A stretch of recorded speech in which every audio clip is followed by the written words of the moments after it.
नृत्य भगवान तक पहुंचने का एक माध्यम है, एक जरिया है। इस कला को हमेशा अपनी ज़िंदगी के साथ जोड़ के रखें। तो ये पूरी मेहनत के पीछे आपको मतलब एक स्ट्रेंथ कहाँ से आती है? कनेक्शन जो बनता है वो नृत्य है कि सभी लोग बाहर जाके भरतनाट्यम सीखने लगे। हमें दर्शक भी चाहिए। अभिन्न अंग है ये भरतनाट्यम नृत्य शैली। ऐसे मौके पे दर्द एंड ऑल तो मैं सोच ही नहीं सकती। ये तो बस मेरे लिए बहुत ऑनर की बात है। आइडियल स्टेज है, वैसा नहीं है। लोगों को हमारा श्रृंगार दिखता है, हमारी कॉस्ट्यूम सब कुछ इतना खूबसूरत लगता है, लेकिन उसके पीछे कई दिनों की कई महीनों की मेहनत भी होती है। बचपन से जब मैं नृत्य करती थी कभी ये नहीं लगता था कि ये हम कुछ अलग से कर रहे हैं। जो भरतनाट्यम का इसेंस है वो उनके नृत्य में दिखता है। तो आज जो भी हम कर पा रहे हैं, it's all because of her.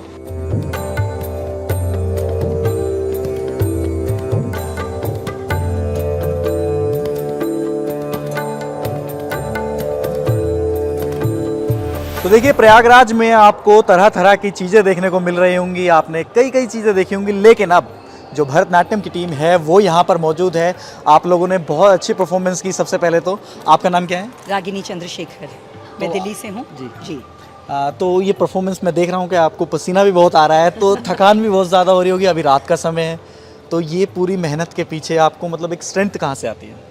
मैं तो एक ऐसी माहौल में पली बड़ी जहाँ पर नृत्य ज़िंदगी का एक जीने का एक ढंग ही था, क्योंकि हमारी माँ और गुरु श्रीमती जमुना कृष्णन एक बहुत ही वरिष्ठ नृत्यांगना और गुरु हैं।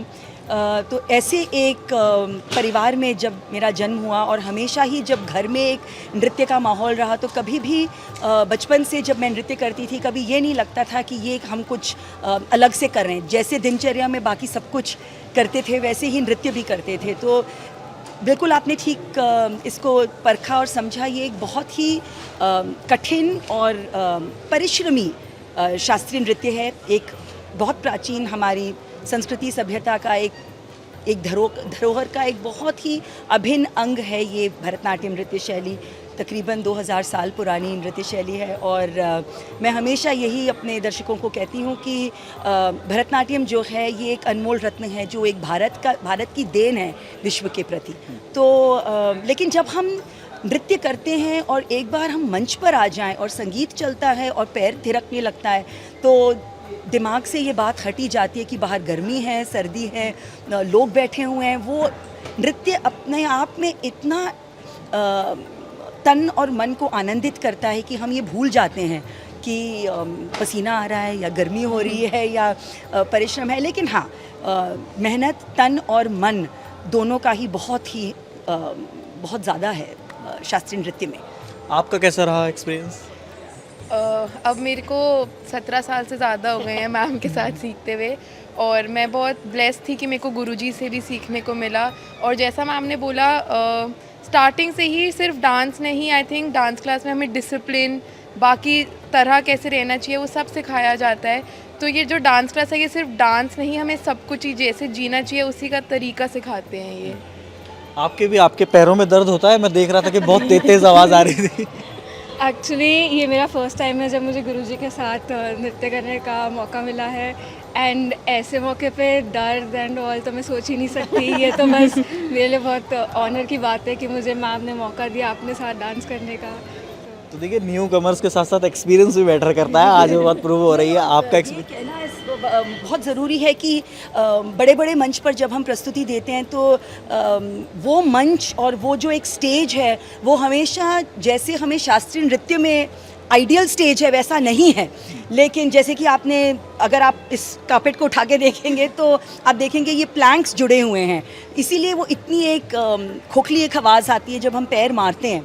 लेकिन जैसा कि मैंने पहले कहा कि जब हम एक बार मंच पर आ जाते हैं और संगीत चलने लग जाता है और एक ताल जो अपने अंदर एक बजने लगती है, फिर ये सारी जो बैकग्राउंड चीज़ें, ऊपरी चीज़ें, ये मैटर नहीं करती। उस टाइम पर सिर्फ हम और एक वो ईश्वर और हम दोनों के प्रति जो एक कनेक्शन जो बंधता है वो नृत्य है।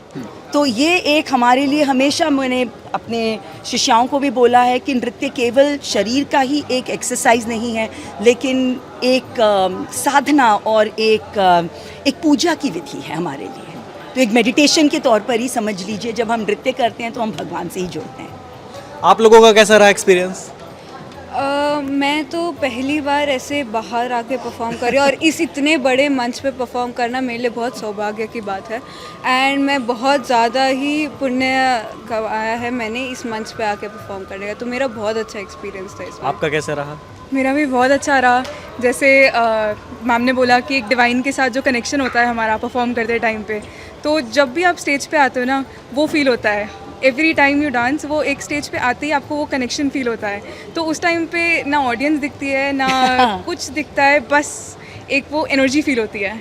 सो बहुत अमेजिंग लगता है एंड आई होप इस टाइप के अपॉर्चुनिटीज़ और मिलते रहे हमें, और मैम के साथ डांस करने के वो तो अलग ही एक एक्सपीरियंस होता है।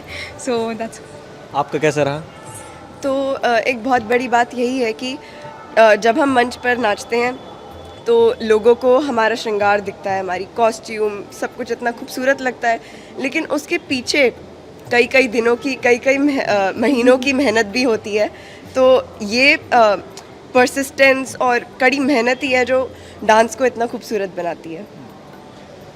अब मैं लास्ट में आप रह गई हैं, तो आप बताइए आपका कैसा एक्सपीरियंस रहा? आई थिंक बहुत ही ज़्यादा अच्छा एक्सपीरियंस था।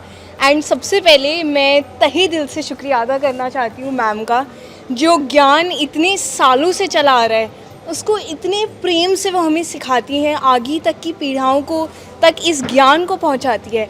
उसके लिए thank you so much ma'am.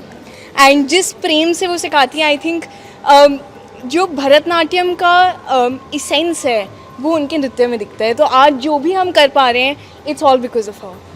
तो आप लोग क्या मैसेज देना चाहेंगे आने वाली जनरेशन को कि भरतनाट्यम की तरफ आप लोग भी आए और एक मतलब हमारी जो पुरानी सभ्यता है उसको जोड़ करके देखा जाए और उसको आगे संजो कर रखा जाए? जैसा कि मैंने कहा, ज़रूरी ये नहीं है कि जो लोग नृत्य देखने आए या मैं भरतनाट्यम के बारे में कहना चाहूँगी कि सभी लोग बाहर जाके भरतनाट्यम सीखने लगे। हमें दर्शक भी चाहिए। तो मेरा हमेशा यही अनुभव रहा है कि जब भी हमारी नृत्य प्रस्तुतियाँ होती हैं कि दर्शक आएँ, उस भाव में, उस एक्सपीरियंस में, उस एक अनुभव में हमारे साथ वो जुड़ें, ताकि आगे जब भी वो नृत्य की कोई भी प्रस्तुति वो देखें तो ये जो एक जैसा कि मैंने कहा कि नृत्य भगवान तक पहुंचने का एक माध्यम है, एक ज़रिया है, और केवल मेडिटेशन या एक अपने आप से जुड़ने का एक बहुत खूबसूरत माध्यम है। तो ये दर्शक इस एसेंस को, इस अनुभव को दर्शक फील करें। और मुझे नहीं लगता है कि जो आने वाली पीढ़ी है वो भरतनाट्यम के एक पावर के प्रति या उसके एक रीच के प्रति वो अज्ञान या वंचित है, क्योंकि अब ये कला जो है बहुत सारे लोग सिखा रहे हैं, बहुत प्रचलित है। अब तो यूट्यूब भी खुल गया है, सोशल मीडिया खुल गया है।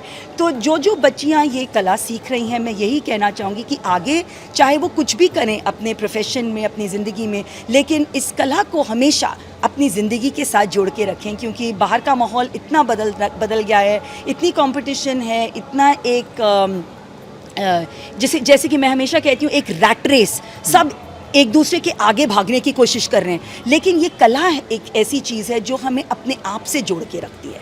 और कभी भी ये नहीं है कि इसमें फर्स्ट कौन आ रहा है, सेकंड कौन आ रहा है। तो ये हमेशा अपने पेस पे अपने आप को आगे बढ़ाते रहना, and at the same time भगवान के साथ या एक आध्यात्म के साथ जोड़ के अपने आप को रखना, वो मैं समझती हूँ भरतनाट्यम का सबसे मुख्य संदेश जो आने वाली पीढ़ियों को देना है, यही है।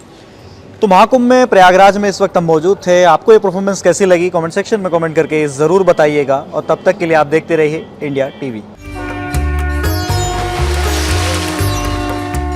महाकुंभ 2025 सिर्फ इंडिया टीवी पर।